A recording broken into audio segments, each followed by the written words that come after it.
say, listen, maybe just kind of give us a rundown of where we're at, because and we are getting to the end of September, in October, November, Yeah, 3 months. there's a lot of weird stuff going on over there in St. Oh, Louis yeah. County with Page, and Well, we don't want people coming over here and starting to they Excuse me. they open themselves up for that battle by getting into a fight over it from the very beginning, and then then it's 4-3 along party lines, and that always rubs people the wrong way. Yeah, and he seems to be like reassembling his whole Here's staff. another thing. Is there apparently the city bought a building down on what do you call it? Down in your Fountain district, Lake. right? That's where they're going to put the city hall. That's what I hear. Are we going to buy that building? Well, they've talked to us about it, and the question that gets down is, that from what I've talked to Steve about, is the question is how much money are we going to put into that building? I think it's an ugly building. There are a lot of people way up in arms about stuff that the mayor's doing. You probably have heard. Well, I know I know that's not a popular opinion. What's the other one? Oh, just a lot of that River Point stuff, Frenchtown, letting Lindenwood tear down the water tower. I mean, there's like, I hear all that stuff because I'm Sure. on that next door that Right. covers the city area. Right. So, I mean, I hope we don't buy that building.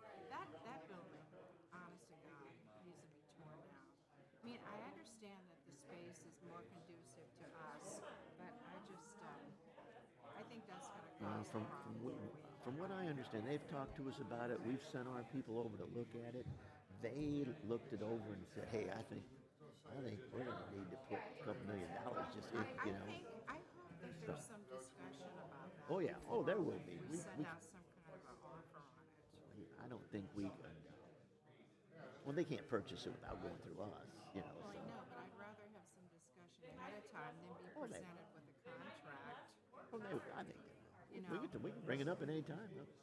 Now, I think I haven't seen any official announcement that the city's told the people of the city of St. Charles are doing this, right? I haven't seen that. Have you seen the? I saw the land sale contract. Did you see that? I saw a copy of that. It was signed by the mayor. Yeah, that's. See, I mean, that's just what a lot of people are up in arms about. Yeah. Is that he's like running through all this stuff without getting input from people. Well, this is a change 6 months ago. 8 months ago, I heard that he wanted to build a new city hall down at the streets of St. Charles. Yes. Yeah. And then that fell through. Yeah.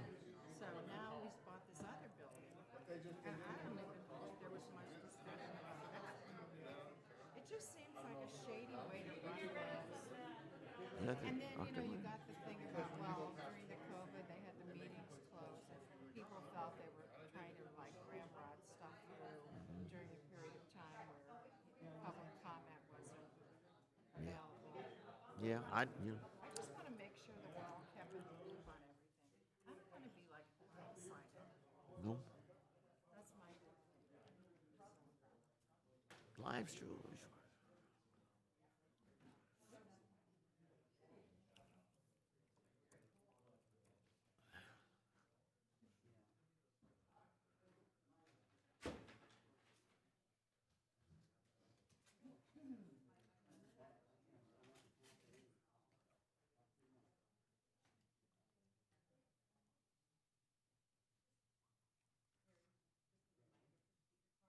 Okay.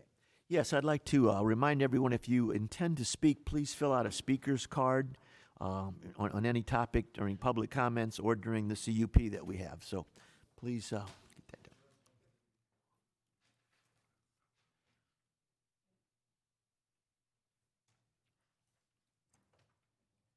Do we?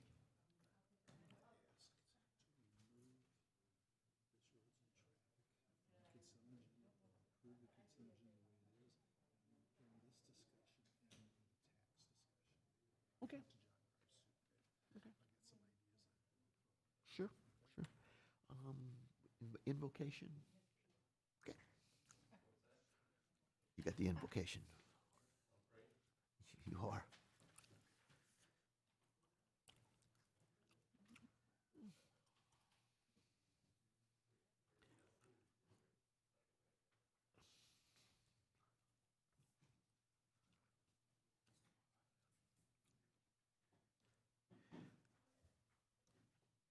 Okay, I'd like to welcome everyone to the September the 14th regular County Council meeting. Tonight we'll open the meeting with an invocation by Mike Elam, followed by the Pledge of Allegiance led by Dave Hammond. Please stand. Let's pray.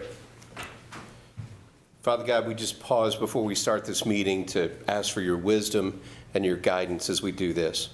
We thank you that we live in a country where freedom abounds.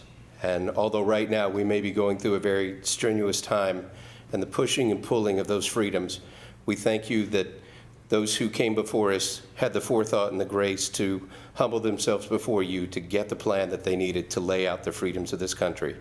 I lift up our law enforcement especially tonight and just pray that your arms would be around them, that they would feel the love that people have for them and know that there are people who are standing behind them and appreciate what they do. I just ask that you'll be over our community, help us to continue to move forward in the way that you would want. And we thank you for this in your name. Amen. Amen. I pledge allegiance to the flag of the United States of America and to the republic for which it stands, one nation, under God, indivisible, with liberty and justice for all. Please call the roll.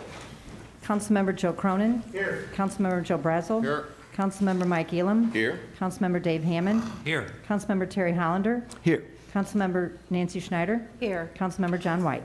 Here. Okay. First on the agenda tonight is a conditional use permit, bill number 4878. We will, first of all, have staff, county staff come forward, and Donna will swear you in. Bill number 4878, requested by Michael Hurlbert, sponsored by Joe Brazel. An ordinance granting conditional use permit CUP 20-09 for a boat and recreational vehicle storage yard to Charles A. Rudabush II and Mary Rudabush, applicants and contract purchasers of the property. Mr. Myers, do you solemnly swear that you will tell the truth, the whole truth, and nothing but the truth, so help you God? I do. Okay, Mr. Myers, will you explain the Certainly. conditional use permit? Yeah, thank you. Tonight's agenda, you have two related items for both for the subject property. One is for rezoning from residential to commercial, C2, and the other is for a conditional use permit to operate a storage yard for recreational vehicles, boats and trailers. The location specifically is High Ridge Drive. You can see the property from I-64. It's nearly surrounded by Lake St. Louis, but to get to it, you have to basically go behind the Walmart. That's at Highway N and Hawk Ridge Trail. And you go Ridgeway Drive and through Fieldcrest subdivision, and so this property backs up to I-64. In fact, MoDOT owns it right now, and they're selling it. The applicants have contract to purchase it contingent upon getting the approvals necessary that they need for the storage yard. Sandwiched between Fieldcrest subdivision and I-64, there's about a third of a mile strip of commercially zoned land. And right now there's storage lots. And in fact, the applicants operate one of these storage lots, which has been there since the 1990s, as I understand it. Previously, Fieldcrest Road used to connect with 64. And when it was upgraded to interstate standards in 2003, state of Missouri closed off Fieldcrest, and so they changed all they rerouted all of the traffic for the subdivision, including for this commercial strip of land a third mile long, through the Fieldcrest subdivision. So currently, all of the traffic is both commercial and residential, is mixed and routed through Ridgeway Drive, and that's the current access. From the applicant's perspective, given that the parcel borders I-64, commercial use of the property would be very similar, if not the same, as how it's already being used currently for that third of a mile strip that I talked about. That's across Fieldcrest Drive. What's different is that land was zoned commercial in the 1980s when there was direct access from Interstate 64, and now no longer has that question, no longer has that access. So the question is, would it be proper to expand this commercial area whose only access is through a residential subdivision? And I give the example of, you may remember a few years ago, Plaquemine Drive and Pinehurst Lane, Pinehurst subdivision, I should say. There is a single parcel of land zoned commercial whose only access is through an existing subdivision. And in that case, the neighborhood residents came to the county council very concerned about tractor trailers, for instance, coming through the subdivision. And that's the same consideration here, although the applicants would say that it's not going to be tractor trailer rigs, it's going to be very low traffic commercial. And they can explain what they mean by that. Conditional use permits are reviewed under the criteria of section 405.510B of the county code. For instance, the conditions are, will it be detrimental to or endanger public health, safety, or the general welfare? Will it injure the use and enjoyment of other property in the immediate vicinity for the purposes already permitted, or to the aesthetic and/or scenic values of the vicinity, or will it substantially diminish and impair property values, or will it impede the normal and orderly development and improvement of surrounding property? The Planning and Zoning Commission held a public hearing at their August 19th meeting, and following the conclusion of the public hearing, the Planning and Zoning Commission recommended 4 in favor and 3 against granting of the conditional use permit with specific conditions to address the fact that it's adjacent to the residential neighborhood. And county staff has recommended denial for the conditional use permit for the reason that the expansion of the commercial zoning and the conditional use permit would introduce new commercial traffic through a residential neighborhood. Any questions of Mr. Meyer? Yeah, I got some questions. Yeah. When you say additional traffic, from what I understand, all they would have to do is vacate that road, that stub road, and then it's contiguous with their property, right? Yes, that would be true.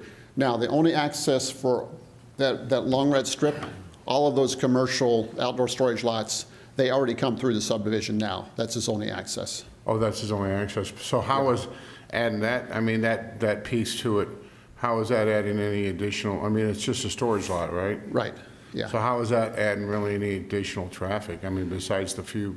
That's the question at hand. I mean, is this expansion enough to really warrant approving the rezoning and the conditional use permit?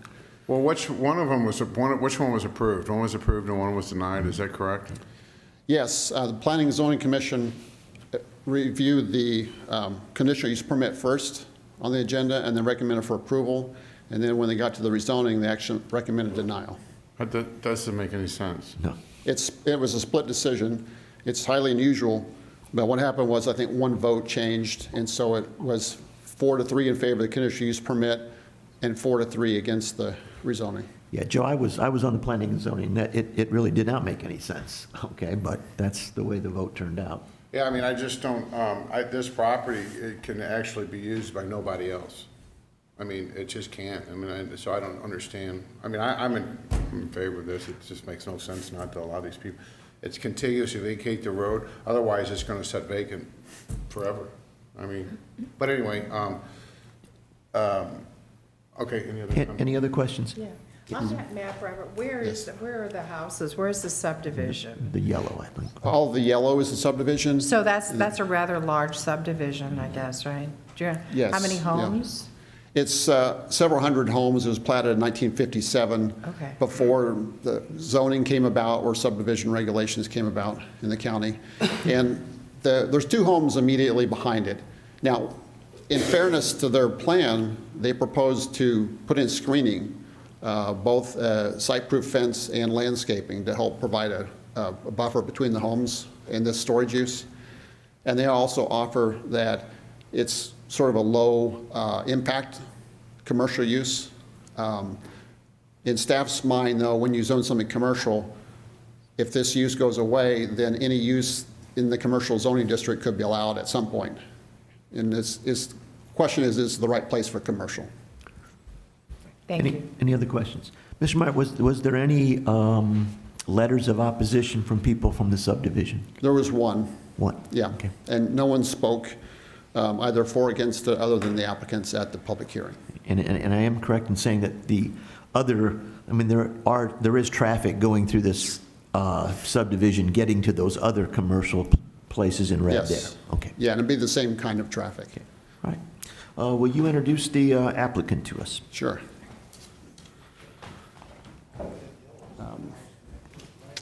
I'd like to introduce Charles Rodebush II, and Charles and Mary Rodebush are the applicants in this case, and the contract purchasers from MoDOT.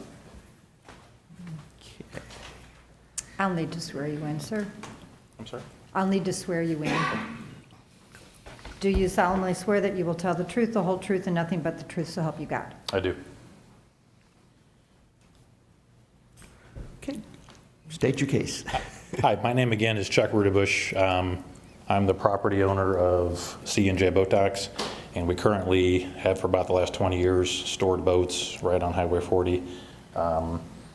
When MoDOT, we found out that MoDOT was going to sell this piece of property, and it made sense to kind of add on to our property right now. There's not really a big enough area for a home to be built there.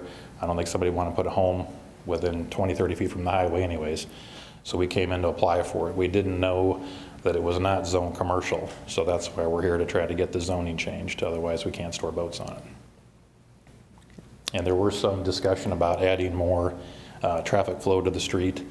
Most of our boat storage customers come in once or twice a year. They come get the boat, whether we pull it in or out in the spring, and then they don't touch it again until the winter when they want to pull the boat out. So there's not really a whole lot of boat traffic coming in or out of this subdivision. I have a question. Yes. This is a little bit over a third of an acre, apparently. It's pretty small. How many boats would you be able to store on there? Maybe 30.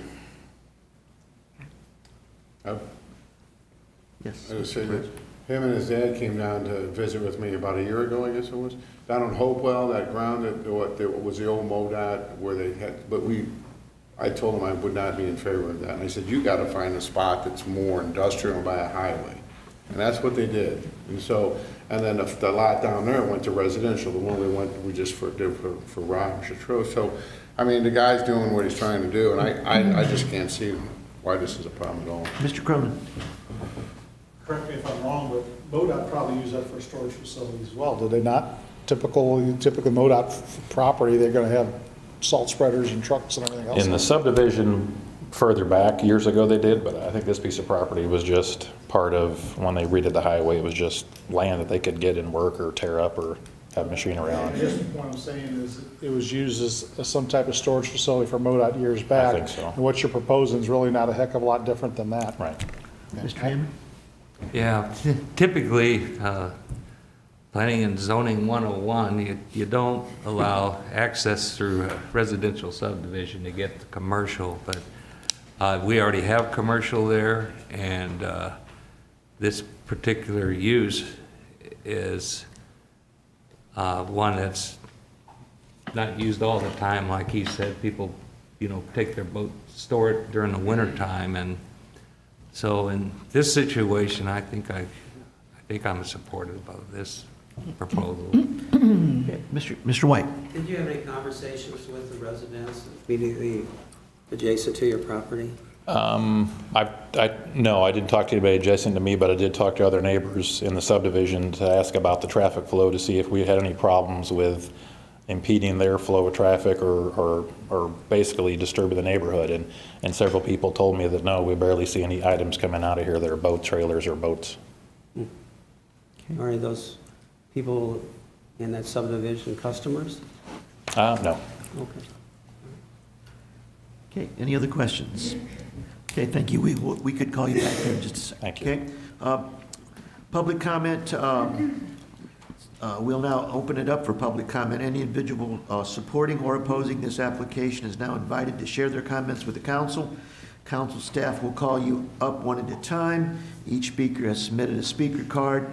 Upon conclusion of the individual comments, please remain at the podium for any follow-up questions by the council or staff or applicant. Encourage you to keep your comments to 3 minutes or less. Arnie Dinoff. Mr. Dienoff.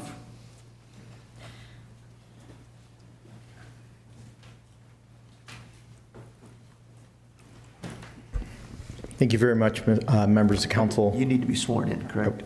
Yes, I am so sorry. Do you solemnly swear that you will tell the truth, the whole truth, and nothing but the truth, so help you God? Yes, I do. Thank you very much, Mr. Chairman, members of council. Arnie A.C. Dinoff, public advocate and resident. There's a few people in the audience that I don't know if they know, Mr. Chairman, about the process, and I believe there's a gentleman who had his hand raised, so I don't know if he knows that he needs to submit a card. So just want to make sure everybody's heard of this public hearing for the conditional use permit. I would have been at the, let's see, I think it was the August 19th Planning and Zoning Commission meeting, which I usually attend. But the state legislature has been meeting in special extraordinary session. I was in Jefferson City testifying on some bills before the Senate. So therefore, I was unable to get back to St. Charles County. But I'm really opposed to this. What does our county want to portray in terms of our technology district? This is our technology district, both on the southern side and the northern side of I-64. We have the technology corridor. It's in our county comprehensive plan. What type of land comprehensive plan do we want to portray? This is our western entrance to St. Charles County. It's our showcase. When people come to St. Charles County, they don't want to see a community of clutter, of storage right on the interstate, right up against the interstate. What about property values? What about the intent of the technology district? If you look at our technology or our master plan, it envisions sites along Interstate 64 as being developed as a Class A office use, and especially in the technology-driven industrial uses. That's our future. That's our future income. That's our future income to derive, to benefit our services between an even keel balance of residential and commercial growth. I understand that the applicant has concurring or other parcels in the area, but we really need to get away from this and stop giving away our future. What value will this be bringing St. Charles County in this neighborhood? What is the return on investment? What type of new taxes will be generated for this property? Very little to none. If you're in the wisdom of reversing the decision of the Planning and Zoning Commission, which I highly am opposed against, I ask that you look at landscaping, putting in a type 3 landscape barrier, which would mean landscaping on the frontage, a berm, and then landscaping on the outside, a site-proof fence, and then white spruce trees, which grow very rapidly and would site-proof the area from site of I-70. Again, this is in the middle of a residential neighborhood.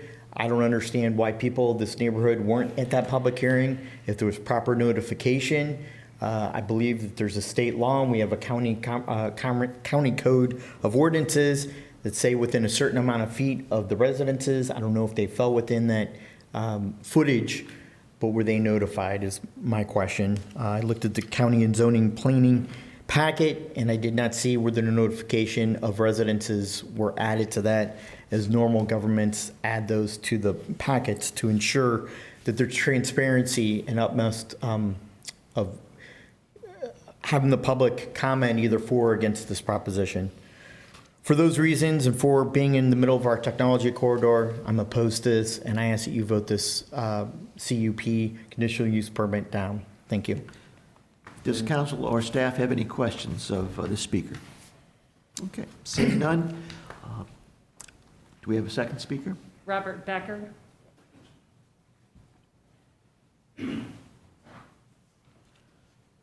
My name's Robert Becker. I live at 212 Viewpoint, which is... Oh, excuse me, sir, I need to swear you in. Okay, I'm sorry. Do you solemnly swear that you will tell the truth, the whole truth, and nothing but the truth, so help you God? I do. Thank you. I live at this property right about here. This property right here, that joins Chuck he's in my backyard. There's very limited boat traffic. This man here talked about the property being on Interstate 70. It's on Interstate 40. He talks about putting a berm up, putting trees up. The property's not that big to put this berm up, put all these trees up. There's not very little boat traffic, as Chuck said, the boats come in, they take them out in April, put them back in October. Maybe on Friday, you see the weekenders come in, get their boats, you see them bring it back in on Sunday evening. But there's very little boat traffic. Chuck keeps the place nice, he keeps it clean, keeps the grass cut.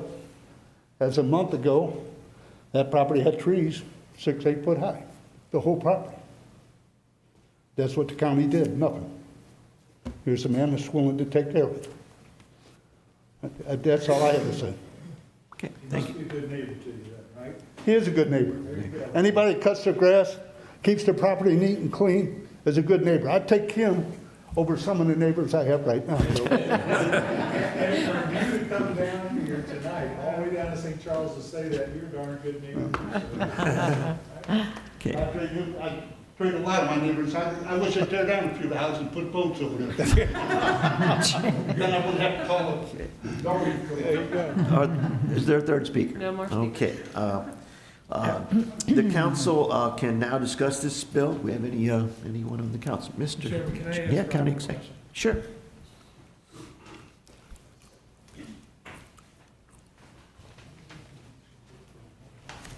Yes. So is this conditional use permit, if it's approved, they'll be able to do what they're talking about doing? What other possible things could they do with that property? If the Anything? conditional use permit is approved, I mean, if they decided instead they wanted to do a gas station or whatever, they'd have to come back and get another rezoning, or does the rezoning take care of? I mean, they got the conditional use permit to do the boat and storage and so Right, forth. yeah. But they're also gonna get a rezoning to commercial? correct, yeah. So would they be permitted then to do any of the things permitted under commercial on that property? My understanding is they're two separate actions, and so if both are approved and they don't follow through with the conditional use permit, then any use in that commercial zoning district would be allowed by right, or they could apply for a different conditional use permit.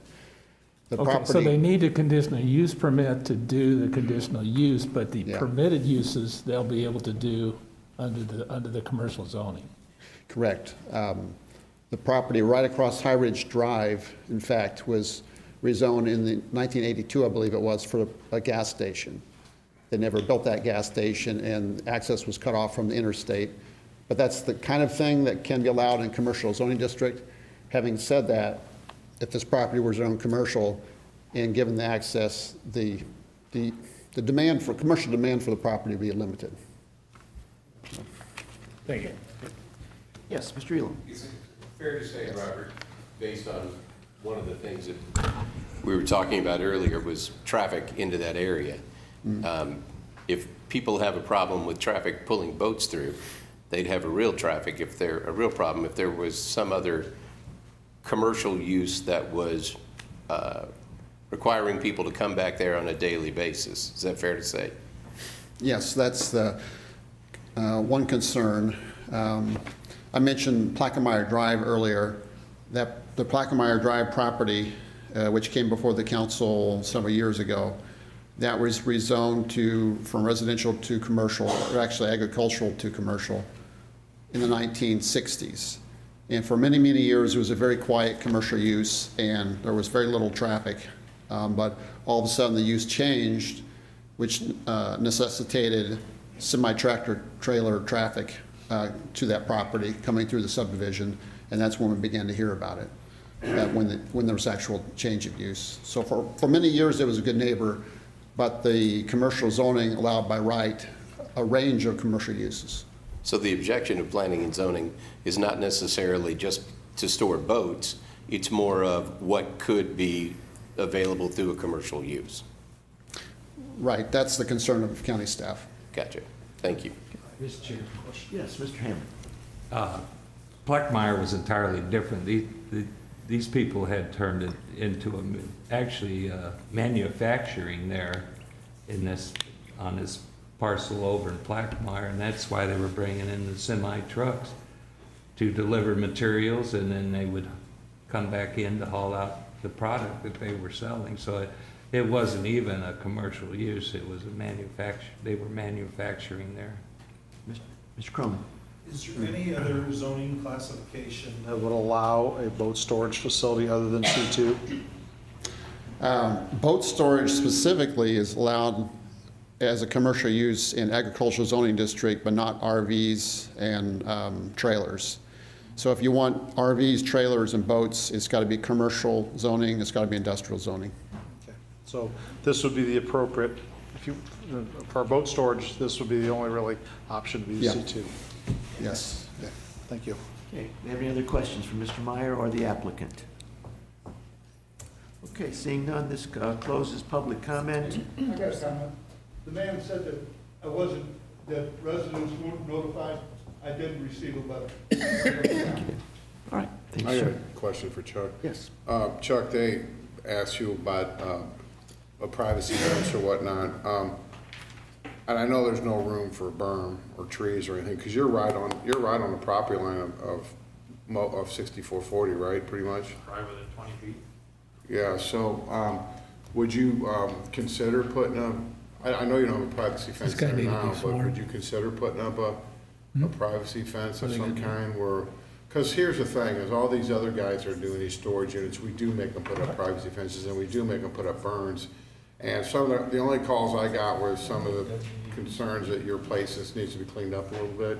And it's business, I get it. I mean, we have my own business, and I don't want to criticize your spend your money. I don't want to spend your money. But would this be an opportunity for us to say, all right, this seems like a good spot, but would you agree to put up vinyl, some kind of a one with slats in it or something across the front of the whole property, not just that piece you're buying? And that's something we can talk about. You don't have to commit to it now, but just some kind of a commitment or a gentleman's agreement that you're going to make a commitment to do that. I think that would go a long way.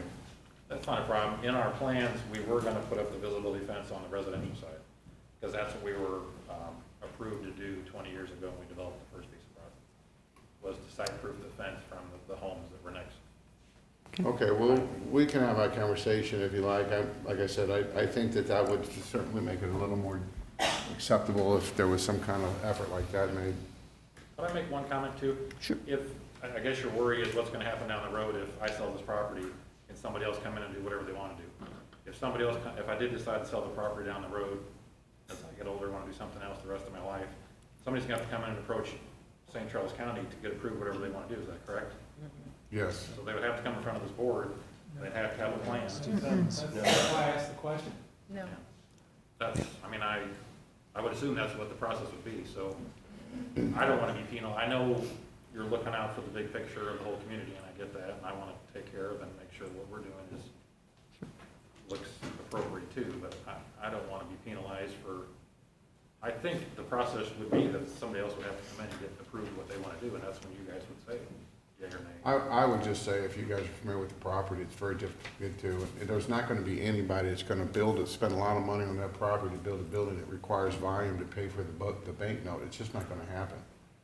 So this is the best use for it. All right, Thank you. thank you. We'll give you, senior, we'll give you a minute here. You want to swear me Do you solemnly swear that you will tell the truth, the whole truth, and nothing but the truth, so help you God? I do. I'm Chuck Rudebush Senior, and my point for talking tonight is when we made our application, we were going to put the white slats so it's site-proof from the homeowner side, and then we're going to plant bushes in front of that will grow 7 foot tall, 5 foot wide. So in 2 or 3 years, you'll have nothing but bushes there. You'll never see through the bushes, let alone the site fence. But one of the things that the Planning and Zoning Committee came up with is they wanted us to put the white slats on the fence on the I-64 side. And you may not be able to see us. I can walk over and show it to you. You're fine. If you lay it down Oh, there, okay. they can actually put that up on screen. All right. Do I have to do something? There it is. Nope. It'll pop up here in just a second. Just like There you Okay, go. all right. Now you've got it Now- booked. From the, can you see the red dime? That's the end of the street that we're gonna end up asking to be vacated, which the county's already said they would do. But do you see where the arrow is on the 40-foot wide easement? There's a red marker right behind that. And if I slide the drawing to the other end, you can see the other marker down there. And if you look back at the highway, there's almost continuous bushes anywhere from 8 to 10 foot high. And there's two little spots where there's just bare fence.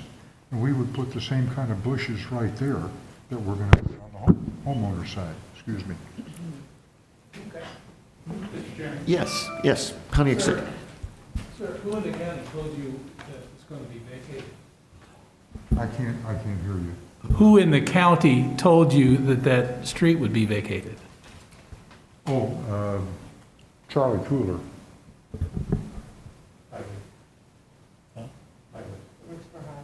It could be, it very well could be vacated if they apply for it. Ms. Cronin. I just had a suggestion. Myself and Councilwoman Snyder worked on a boat storage facility in Highway 94. And those vinyl fences, the problem with those are costly, and they mildew and they don't look good after a few years. So the solution we did over there was we let the applicant use normal chain link fencing, but we had them put a sight barrier similar to what you're suggesting with bushes along there. We're doing bushes as well as the site fence to the Yes, bushes grow big and enough. so they could use conventional fencing, it wasn't real expensive. The row of bushes, small, tall bushes like you're describing, visually block the yard from Highway 94 in this instance, okay? And it's better for the environment, it's less costly, less maintenance for everybody. I think that was a pretty good solution, don't you think, Nancy? I do. So when you work Bushes look with, better than vinyl fence sure. every day. So when you work with Mr. Brazel, maybe that's something you guys could work on too. I think that would Okay, be we can not do too that. costly for you. The other comment I was gonna make is if you understand this lot, you have a 40-foot easement with a road on it for the phone company to get back to their building on the far right end. There's 200 feet between that stake where the right is up to the phone company's building. And the only thing left in the phone company's building right now is the stuff that makes a busy signal, a dial tone, and there's one other tone that it makes. All the switchgear has been moved to St. Louis County. The other problem with the site is you've got a 40-foot easement on the front. You have all the utilities on the back towards I-64 that take up about 25 feet. So you've got like 30 feet in the middle that you could build something on. We even talked to planning and zoning about putting a building on it till we found out there was all the utilities back there. There's no room to put anything there. And we think this is the best economical use of the property for the county. And like I said, my son has been there for 20 some odd years. And as far as I know, we've never had a complaint. Right. We try to keep a nice clean lot and the traffic is really minimal. 80% of our renters are at Lake St. Louis. So they put their boat in once they're out, and we bring in probably 50 pontoons once in the fall and once in the spring, and that's it. Okay. So Thank you, sir. Appreciate it. Okay, so we will close the hearing now on the conditional use permit. Just a reminder that the final vote on this will be taken at the next meeting. So this is just an introductory. All right. Next on the agenda is regular public comments. So, Claire. Allison Gouch. Oh, that's regarding the bill for introduction later. So do you want to speak later, or do you want to present now? Later if I can. If the council If the asks. council will acknowledge you, then you can speak then. You have 3 minutes to speak right now and say whatever you want about Okay, it. I can say. There you go. You may not need to come back later. All right. My name is Allison Gouch. I'm with Civil Engineering Design Consultants. We're the civil engineer for the ambulance district. So I just wanted to kind of hit some of the high points. We're asking this property to be rezoned. The existing property is actually half R1A on the north, or on the south end, and R1E on the north. Both of those uses would allow the ambulance district to function there. It's a public building, so it is allowed in either use. The thing that's driving us to ask for this rezoning is that we are, the ambulance district only wants to purchase the property they need in being responsible with public funds. So the owner would retain the bottom half, roughly, and they live initially just right south to it. So in making that split, we create two lots that are each under an acre, and that R1A zoning would not allow that. So it has to have a 1 acre lot for the R1A. So we're really just doing this based on the lots being slightly under an acre to keep it compliant with zoning. Excuse me. There were some concerns brought up with the traffic. And I would say again that, this is an approved use for the zoning.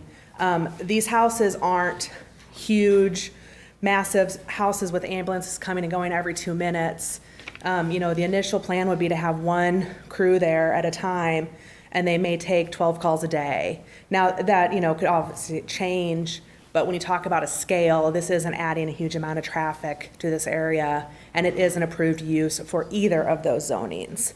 So that's kind of the big points I wanted to hit. I am here and available for questions. I also have Craig McFessel with the ambulance district. If there's any operational type questions, he could answer those. Okay, thank you, ma'am. Claire? Brenda Webb.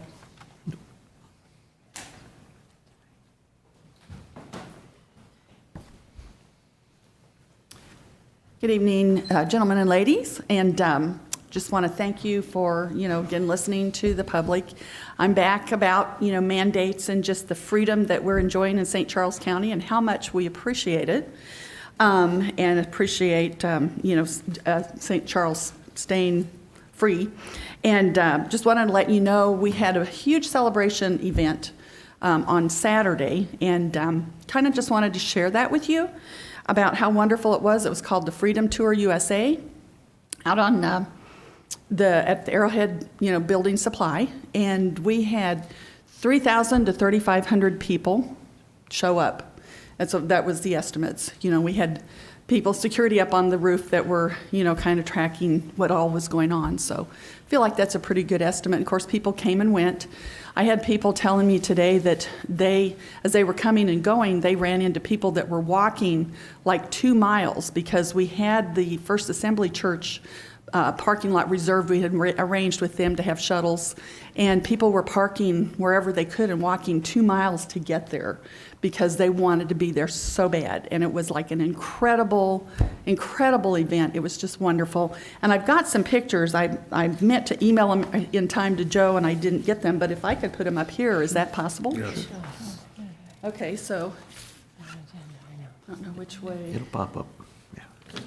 No, go the other, yeah, there you go. Yeah, that was the color guard that we had come in, which was great. A couple of Army Jeeps and so forth.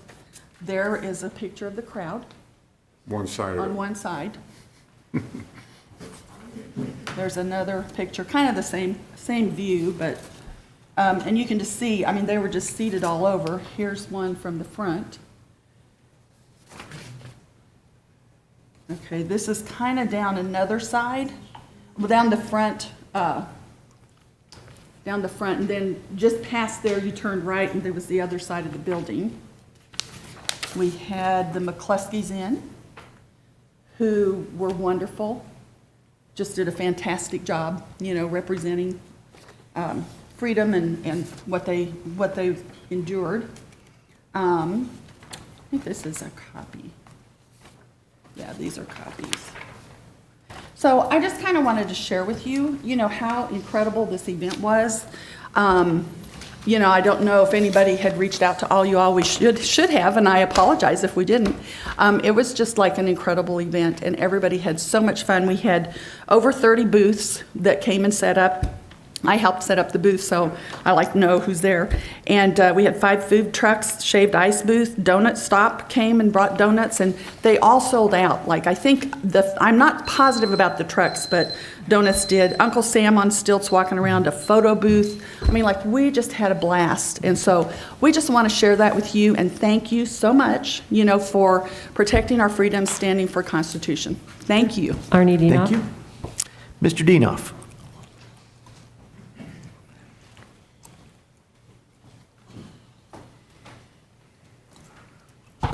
Thank you very much, members of council. My name is Arnie C. A.C. Dinoff, County Public Advocate and resident.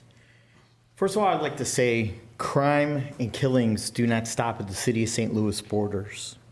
Right here in St. Charles County, we have our own problems.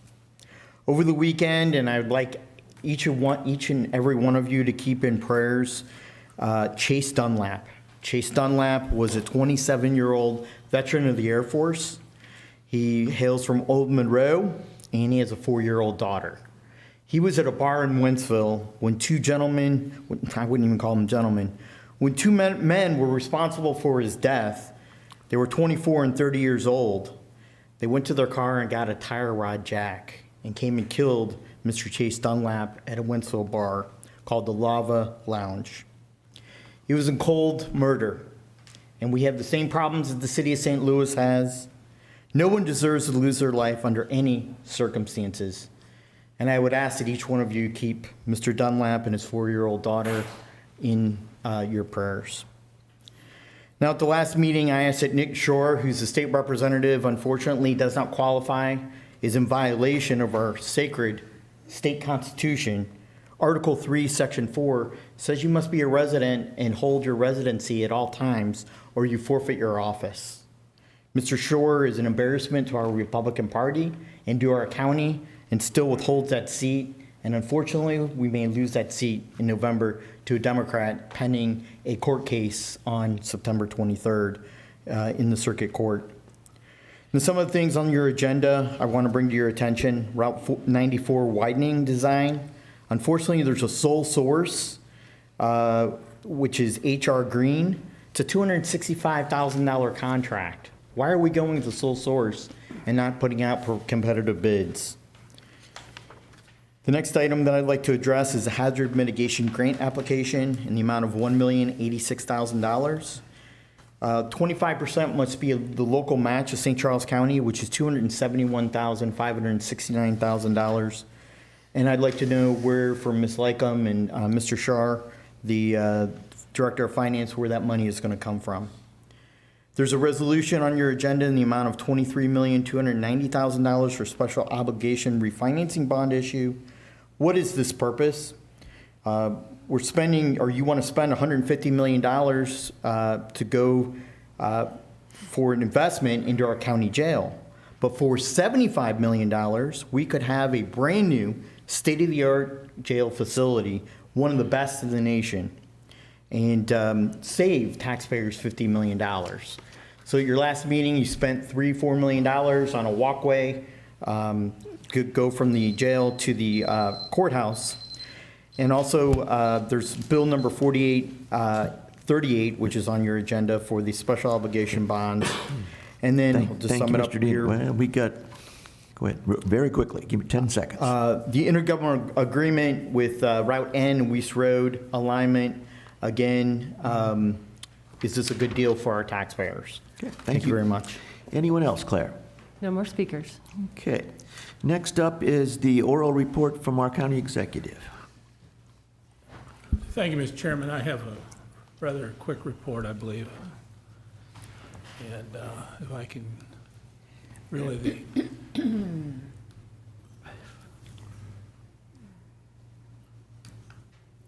don't know why I can't get to the next one. There you go. Yeah, this is really the only one I wanted you to see because there was a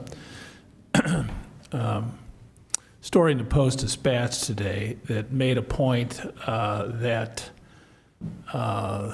St. Charles County now had more cases total than St. Clair County in the city of St. Louis. Now, I don't have St. Clair County on there, but it's actually, if you look at it as a cumulative case rate, in other words, how many cases per 100,000 are the percentage of people that have been infected, you can see that the Post-Dispatch apparently doesn't think it's important to point out that we have 115,000 more people than the city of St. Louis and about 140,000 more than St. Clair County. And basically about the same number. But as you can see here, if you look at it on a per capita basis, the city, of course, is way up at the top. St. Louis County's is right beneath it, the green. And then the dotted line is the national average. Okay, so the city of St. Louis County are above the national average. And then you can see we're the next coming down. We're considerably below the national average. And the interesting thing is, at this point here, we're basically our percentage of people infected is the same as the state as a whole. So our numbers are the same as the state as a whole. As you can see, Jefferson County is catching up a little bit behind us. But that article is totally misleading to suggest that somehow we have a bigger problem than the city of St. Charles or St. Clair County. We have more cases, but we also have 115,000 more people. So if you look at a per capita basis, we'd love to do better, but we're doing basically the same as the state as a whole and considerably less per capita than St. Louis City and County. I just want to make sure everybody knew that. Yes, sir. I think it's fair to say we trust your numbers more than the Post-Dispatch, okay? Thank you. That really feels, that's quite a compliment. Thank you, Mr. Chairman. Mr. Brazel. Steve or whoever would answer this. Isn't it fair to say that St. Charles County has a little more resources than surrounding counties where the people in our community have the availability to be tested more than other people in other counties? I don't know. I don't know either. But the thing is it's just like these numbers about when they keep talking about how many people get it and all this, it seems to me that with the process of the virus, the more and more time it mutates, the weaker and weaker it gets, which is a fact. And so people are getting this stuff where it's like a common cold. Now, some people may affect worse. I understand that. But I also think there's more and more people. I think the statistic is 50% of Americans now are getting to a point where they're not even concerned about this anymore. So there's going to become a point where this is where you have enough data and enough information where it almost becomes a farce, where it's ridiculous to continue with the charade. And I'm not saying that that's where the position we need to take. I'm just saying that's a position that's going to become more popular than not popular. And it's certainly become the position after November 4th. So I'm just, I understand that the county has to keep proceeding with what they're doing, but it seems to me that the last meeting we were here, I asked at the CDC, the numbers that they said they made a mistake where they said that 199,000 people have died from COVID. I got on the website today, and 4.1 million's been cured from it. So that's like a 0.004 percentile. And so then they said that, we made a mistake, and only actually 6% of that number actually died. We talked about this at the last meeting, if you guys remember. And the CDC said that. So actually that's only 11,000 people died from COVID, if it's directly from COVID, not someone with COVID, but someone from COVID. And there's a big difference. So I just want to know how these numbers, it seems like we get, as government officials trying to represent the people to the best of our ability, we're constantly getting all kinds of different data, all kinds of different information. They tell us this, and then they tell us this. They tell us this, and they tell us this. And so it almost comes to just using your critical thinking skills and starting to say, none of this stuff makes sense. It just doesn't. And so you got to just start thinking, we got to just be accountable for our own self and be responsible and do what you believe is the right thing to do. It's almost becoming like a religion. You believe this, and that's what I'm going to believe. And so I let people just live their lives. I don't know. I just making a comment. That's it. It wasn't a question. Thank you, Joe. The percentage, if you look at those percentages, and I knew them this morning, I think it's 2.19% in the city of St. Louis. Of the 2.19% of the people have had the virus. In St. Charles County, it was like 1.6 something. 1.6%. So again, it's a relatively small number. And in terms of, people dying with COVID versus of COVID, I don't know that we're ever going to really get a good clarification on that. And I've heard the same kind of stories you have, Joe. And we have asked people about that. They've had their story, and I understand. I don't know. We don't get the information we got. It's hard to know what's true. All right, next on the agenda is the approval of the consent agenda. Do I have anyone, any items to be removed? Mr. Cronin? Mr. Chairman, I would like to remove the roads and traffic professional services from the consent agenda. Then I'd like to go ahead and approve the rest of the consent agenda and bring the roads and traffic professional services in with the discussion of Bill number 4884 on tax rates. I just asked for the latitude. I will tie them together when we have that discussion. And second? Okay, all those in favor say aye. Aye. Okay, that item has been removed. Now I need a motion to approve the rest of the consent agenda. So moved. Second. Okay. All those in favor say aye. Aye. Opposed? Okay, the consent agenda minus that issue has been passed. Okay, so we're going to wait to discuss that, Mr. Cronin, till we get down there. Okay, that's fine. All right. Next up is the resolutions, Resolution 20-05. And it is less than 3 pages, so I will read the resolution.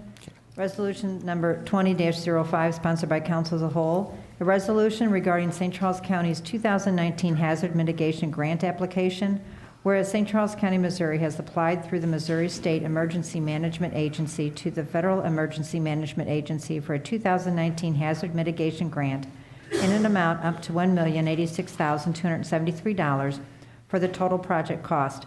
And whereas the application will fund the purchase of up to 6 flood uninundated houses from willing homeowners in order to remove hazards to life, safety, and property and avoid future national flood insurance program claims. And whereas St. Charles County recognizes that this grant is based on a cost share basis with the federal share not exceeding 75% of the non-federal share being a minimum of 25% of the total project cost, with the minimum non-federal share to be made either in cash or in-kind match. And whereas St. Charles County's match will be made using Community Development Block Grant Disaster Recovery Grant Funds or contributions by homeowners or their insurance providers. Now therefore be it resolved by the County Council of St. Charles County, Missouri as follows. Section 1. St. Charles County agrees to provide and make available up to $271,569 of non-federal funds to be used to meet the minimum 25% match requirement for this mitigation grant application. Okay. Questions or comments on this resolution? Okay. A resolution regarding St. Charles County's 2019 Hazard Mitigation Grant application. Councilmember Brazel? Yes. Councilmember Hammond? Yes. Councilmember Cronin? Yes. Councilmember Hollander? Yes. Councilmember Schneider? Yes. Councilmember Elam? Yes. Councilmember White? Yes. Okay, Resolution 20-05 passes. Next up is Resolution 20-06. Resolution number 20-06, sponsored by council as a whole. A resolution amending resolution number 20-01, authorizing the offering for sale of special obligation refunding bonds of St. Charles County, Missouri. Okay, questions or comments on this particular resolution? Mr. Cronin. Mr. Bob, would you stand up? This man deserves a lot of credit because there was a lot of work that went into all of this, okay? But the bottom line is you saved the taxpayers of this county $1.97 million, and the bonds will get repaid just as quickly as before. So thanks for your work on behalf of all the taxpayers in this county, okay? Good job. All right, any other comments? Please call the roll. Resolution amending resolution number 20-01, authorizing the offering for sale of special obligation refunding bonds of St. Charles County, Missouri. Councilmember Cronin? Yes. Councilmember Brazel? Yes. Councilmember Hammond? Yes. Councilmember Hollander? Yes. Councilmember Elam? Yes. Councilmember Schneider? Yes. Councilmember White? Yes. Okay, Resolution 20-06 passes. Next up is Resolution 20-07. Resolution number 20-07, sponsored by Jill Brazel, a resolution reappointing Ted Struckoff to the Board of Trustees of the Hancock Bottoms Drainage District. Whereas pursuant to the St. Charles County Charter, Article 10, Section 10.608, the County Council passed Resolution 2-9, establishing a Board of Trustees for the Hancock Bottoms Drainage District and appointing 3 residents of the district, namely Leonard Nadler, Tom Kessler, and Ted Struckoff, as its first members for the terms stated therein.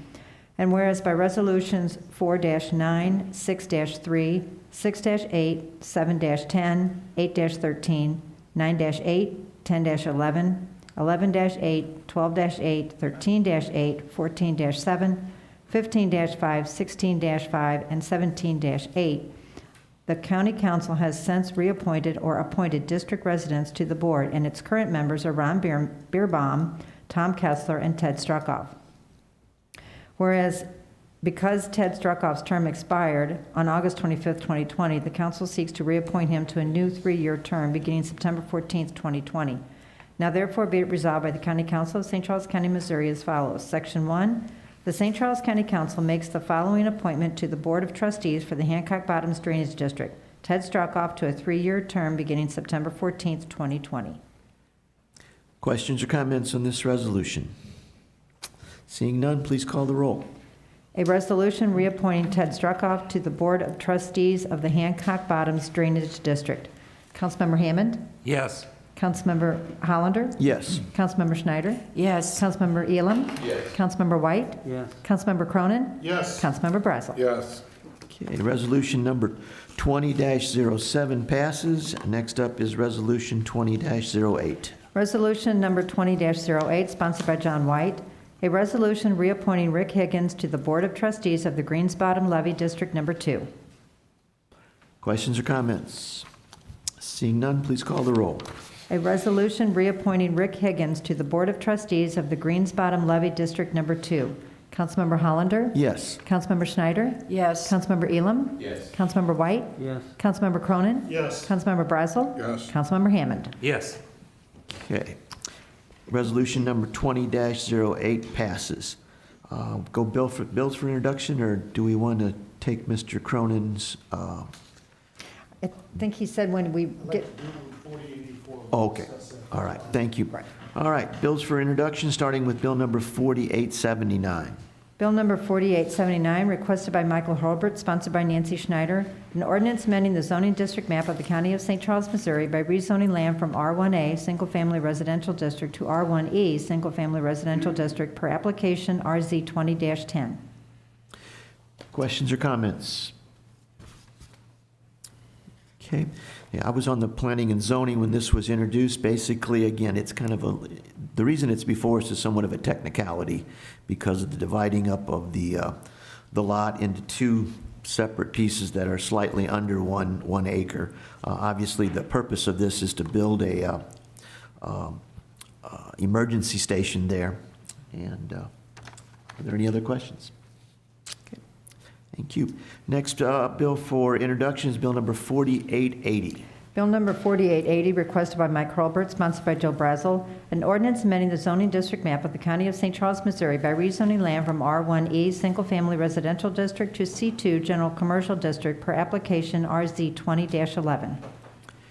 Okay, questions or comments?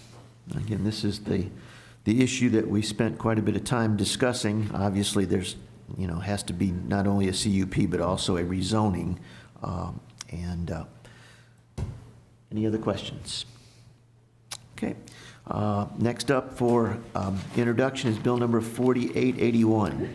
Bill number 4881, requested by Mike Hurlbert, sponsored by Jill Brazel, an ordinance amending ordinance number 97-76, granting conditional use permit CUP number 496 for a private club to Boone Valley Golf Club Incorporated, property owner. Questions or comments? Seeing none, we move on to bill number 4882.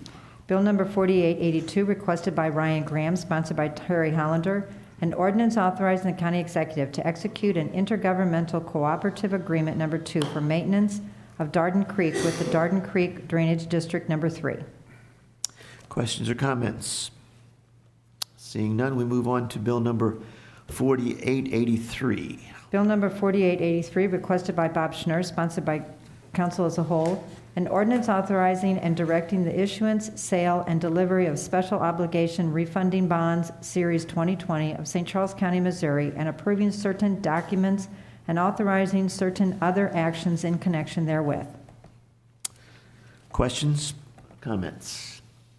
Seeing none, we move on to bill number 4884. Bill number 4884, requested by Bob Schnur, sponsored by Terry Hollander, an ordinance fixing and establishing the rate and levying of taxes for the General Revenue Fund and for various special funds of and for the County of St. Charles, Missouri for the year 2020. Mr. Cronin. Okay, the reason I asked for the other item you pulled off the consent agenda is, the other item on the consent agenda is, once again, we're paying for improvements to a roadway that MoDOT should be paying for. And the reason I pulled it off is not because this isn't a good project, and I think the bidding was proper because this is the engineering firm that did all the other design work, and I don't intend to in any way stop that, attempt to try to stop that project from going through. But I thought it was a good opportunity to make a point, and maybe we get enlist some help from the city of St. Charles, as this project greatly benefits them, that they've got a senator that pretty much torpedoed the last fuel tax increase. This went before the state voters in 2018. It might be a good opportunity to explain to our state legislature delegation that MoDOT cannot operate in the way that they're operating currently. They have the 7th largest road network in the state of Missouri, or the country of the United States. They got the 7th largest road network, but they're 47th in funding. And the opportunity to go to the voters to get that tax increase in 2018 was shot down by a gentleman who is a senator who lives in this area by putting stuff in like a Special Olympics and Olympic tax exemption and increased funding for highway patrol, poison pills, and end up shooting the thing down to the voters. That being said, MoDOT's kind of come out. If you recall the letter that Steve sent us from the executive to the new Commissioner Tom Waters of Missouri Highway and Transportation Commission, MoDOT's not approved the STP, the Surface Transportation Improvement Program, because they're uncertain of their financing. In fact, they've kind of publicly stated that they don't have any road money for new roads because they've just barely got enough money to maintain their existing roads. And I think for that reason, we've got to think outside the box in two methods. One is, I think we've got to seriously put pressure on our state legislature to put that back to the voters again. A couple pennies a year, MoDOT needs a dime, a couple pennies a year for 5 years. Nobody even noticed it at the pump. It would make a huge difference to the roadways of this state.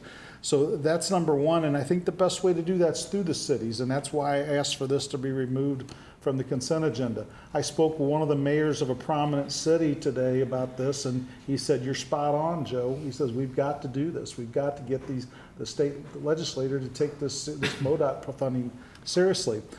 The reason I asked that it be brought up along with bill number 4884 and our tax rates is I asked Bob earlier today about what we are allowed to, if we are at the statutory limit on tax rates. And we are for the other two tax rates, but on road and bridge, we would have the ability to raise the tax rate to 2.99 from 17.81, it's in the current bill, to 20.80. That would translate into about $12 a year on a $200,000 home. And similar to John's White's discussion years back about peanuts, $12 isn't a lot for a $200,000 home. They would raise $2.8 million a year for road and bridge projects in this county, of which half would be rebated to the cities. I know O'Fallon, St. Peter's, and some of our other cities are struggling to maintain their roads as well. So not only would this help our road and bridge fund to the tune of about $1.4 million a year, it would also help the cities greatly as well. So that's why I brought this up, and I'd like to consider amendment to bill number 4884 to take that tax rate from 17.81 to 20.80. and use that additional funding, which is, it's earmarked for that anyway, strictly for improving roads in our county. And the same token, we need to keep in the back of our heads that we've got to put some pressure on these guys to do something with the fuel tax. Because to me, it's unfortunate that our taxpayers are having to pay for improvements to Highway 94 when everybody that drives through this area that comes from out of state gets a free ride because we got the 47th lowest fuel tax in the country. So that's my spiel, sir. Appreciate your time. Okay, now, let me ask you a question. Are you requesting an amendment? Well, this is an introduction, okay, Yes. tonight anyway. So Right. I would request a comment on our support for an amendment to raise it from the 17.81 that's currently in the bill to 20.80, which according to our finance director is the maximum rate, okay? All the other rates are set, we can't do anything with, but we can do something with this. And I think it's going to be apparent in years to come that our road and bridge fund is going to be seriously impacted. We already know, Councilman Hammond and myself know that our highway department's got some financial issues right now. This would be a big boon to them, it'd be a help to them. And I don't think I think our voters in this county have been very supportive through the years of any type of tax increase that was related to roads. Most important thing to most people is, can I get my kid to school on time? Can I get to work on time? $12 a year to ensure that for an average home in this county is probably pretty cheap, and to use John's metaphor, it's peanuts, okay? So I would like to make that motion to change that, and I will ask for y'all's consideration in doing so. Okay, any discussion on? Peanuts a month. We would need a second on the amendment, though, is that correct? Do I have that? Are we having? I don't think you have an amendment yet. You haven't, no, he hasn't You would introduced bring it. amendment the next meeting. Next meeting, we'll, Yeah, Yes. and I think it's We can discuss it. I think the idea has merit. I think the problem is it would have been a good idea if we'd have thought of it, or you had thought of it, or I had thought of it, or somebody had thought of it back in April. Because remember, in April is when we first have to say what our intentions are as far as this road and bridge. And with hindsight, yeah, in April, if you'd have made that speech, we could have gone ahead and sent a copy of it to our people in Jeff City and said, hey, you got 6 weeks to, or, you got 4 weeks. You got 4 weeks to do something about it, and so we don't have to raise the taxes. But what if I understand what you're saying now, it's too late. They really won't have a chance to do this until next year, in which case the tax would already be in effect. Well, in case it gets torpedoed, okay, they would start building us some money and we could ask the cities to contribute some. The bottleneck problem in Wentzville, I mean, in your letter, it's number 36 in the country of bottlenecks. And we got to start somewhere. So, I mean, that would give us some funding, even if we could get the cities to agree to contribute their portion of the 2.8 million towards that. It gives us a start, okay? The problem with that is that, not the problem, but what our senators are going to say anyway, is they've already made a deal for that money in Wentzville. And if you, and I have visited with McKenna, the chief engineer, about this. He says they are still committed to doing that. They're just not going to put it in a step this year. Because I was accusing him of going back on an informal agreement.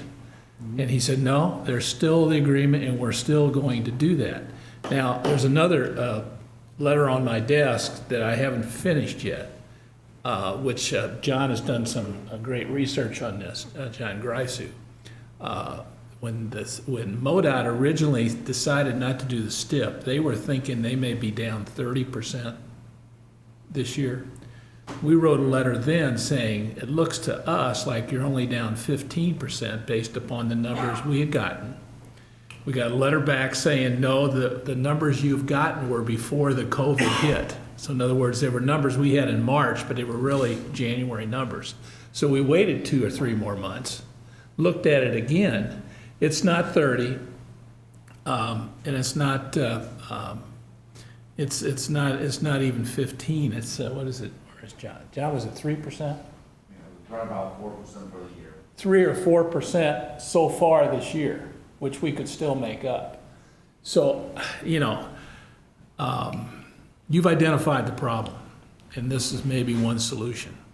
But what we need to do is to get them to as far as the Wentzville project, we just need them to follow through on what we've already been promised. Now, there are other, you're absolutely right, there are other things here, and as you all know, this is a tax which we all have to approve, but we only get to keep half of it. The other half goes to the cities. And I think what you're suggesting is an agreement with the cities about when we give this money to them, and we have our half as well, how we spend We it. could talk to the cities, and some of them might be cooperative. One is, I can't give the name because he asked me to be quiet about it, but one of them is, but I can tell you, O'Fallon and St. Peter's has got pretty big funding problems for their roadways. We've got this new road surveys coming up with a camera system. I mean, I drive a lot of county roads, and I see a lot of need out there. So even if we get the MoDOT funding and all that lines up, and I pray to God it lines up the way you do, this extra money would be very helpful in the short term. And here's the thing, we set this tax rate every year. If the state legislature does do their job and MoDOT does get funding, and they start paying for improvements in 94 and mowing 70 and all the stuff we're paying for, fine, we can roll that baby back a year, any year we got the ability to roll it back. But right now, it would create $1.4 million for the county and $1.4 million for the cities. And I think $12 a year for most residents of this county is peanuts. Let's find out. We threw the idea out there now. Let's see what feedback we get. Okay. Well, we'll go ahead and we'll have a staff go ahead and provide you with all the information you need to have before you make a decision at the next All right. meeting.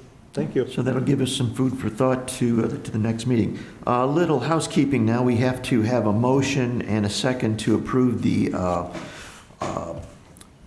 what was taken off the consent agenda. Is that correct?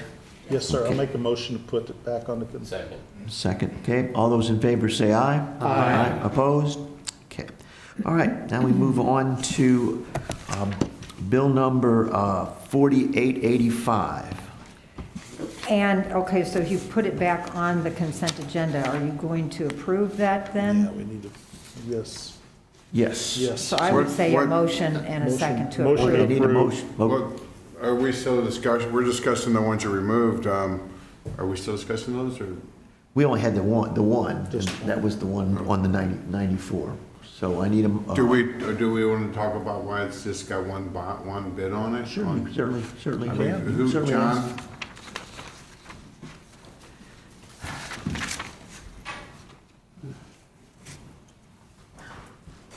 Can you explain why we single sourced $290,000 or whatever the number was exactly? Yeah, it's for consultant services. So for professional services, we have a list of pre-qualified firms. HR Green is on that list of pre-qualified firms. So they know consultant services we select by the qualification base. And so we have pre-qualified a list of companies. HR Green's one. What that means is no one's bidding on it. You're just qualifying them, and if they're qualified, they can shoot whatever number you want. Consultant services don't submit bids. They submit their qualifications. We then either interview those consultants and then negotiate a fee. And so HR Green being on the pre-qualified list allows us to negotiate the fee with them. Now, they were selected from the list of pre-qualified firms based upon their experience on the work that they're doing for MoDOT, also on Route 94 and at the Mugi Road interchange. So it makes sense that they're doing the design work.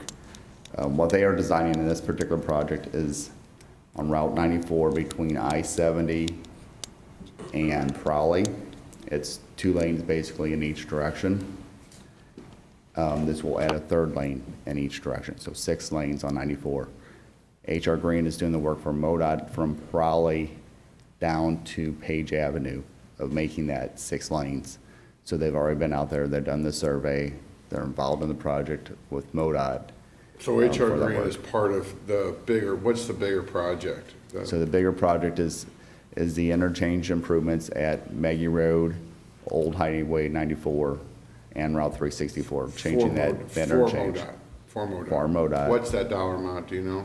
like, is it millions or is it 15 million, I believe, 50 million total for the construction of the project? for the construction of that project. And that includes taking 94 to 6 lanes from Prowley to 364. So this So is they got the contract for that, so it made sense to add this as an add-on, pretty much. correct. But And so the county and the city for the construction, I think it was outlined a little bit in the memo, have applied for federal funds through East West Gateway for the construction dollars, so that the feds are paying for 80% of the construction, and the city and county are paying 20% of the match. But the design work was not included in that grant because of, it just takes so much longer once you have federal funds to get something going, and the timing just didn't work out. So this $236,000, whatever the dollar amount was, is something that we had to, we're coming up with so that we can get these two projects on the same schedule.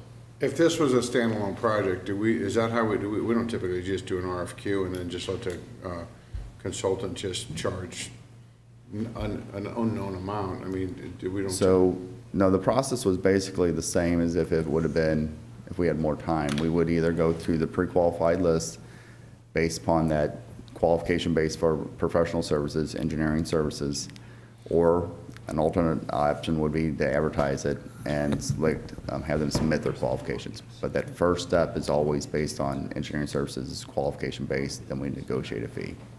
In reality, since they know they're involved heavily in this project, they're gonna be able to do it faster, cheaper, and better than anybody else you bring in for anyway, right? Correct. Yeah. When you negotiate a fee, are you negotiating a fee with multiple subjects, so you can negotiate to know that which one may or may So not the process set up by the state statute allows you to negotiate fee with the most qualified firm. And should you not come to an acceptable fee, you then have to take that contractor, throw them aside, and start over with your second best rated qualified firm. So you can't actually negotiate the services based upon two different fees and negotiate two companies against each other, because that goes against the spirit of the qualification selection, qualified base selection, where you select engineering services based upon the qualifications of the firm and their ability to complete the project based upon the timeline that you've given out. Mr. Chairman, Yes. may I Yes. ask John a question? Sure. Isn't there a statute against competitive bidding for engineering Yeah, fees? so you have to first go through that qualification base, and that's Yeah, what I I was mean, we explaining. couldn't, and you talk about competitive bids, there's actually a stat, I mean, you can argue that that's a bad statute, but there's a statute. We can't do competitive bids for engineering, right? Correct. We have to select them based upon qualifications, then negotiate the fee with them after we select that top qualified firm. I need to open an engineering firm. Holy moly. Okay, any other questions? Okay, I still think that we still need a motion and a Need second. motion, we just need a second. Need a second here. Second. Okay, all those in favor say aye. Aye. Opposed? Okay, that has passed. Now we get to bill number 4885.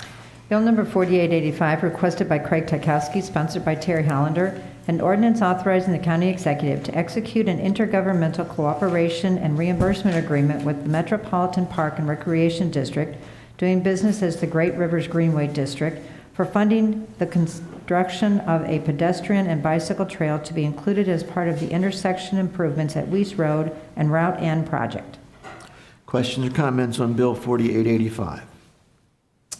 Okay, seeing none, are there any bills to be removed from the table? Okay. Seeing none, we get to announcements and miscellaneous. Mr. Hammond.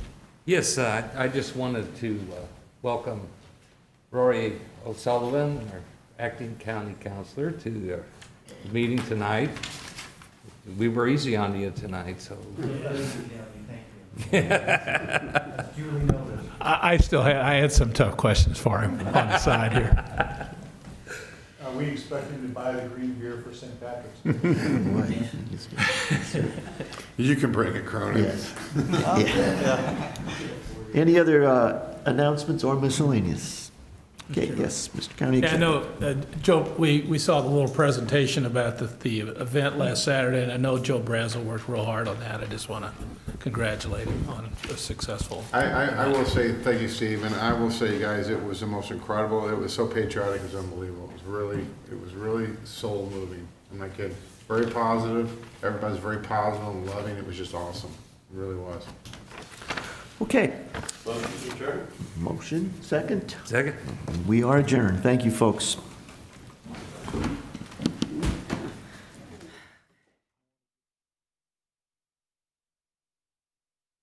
200,000 miles right now by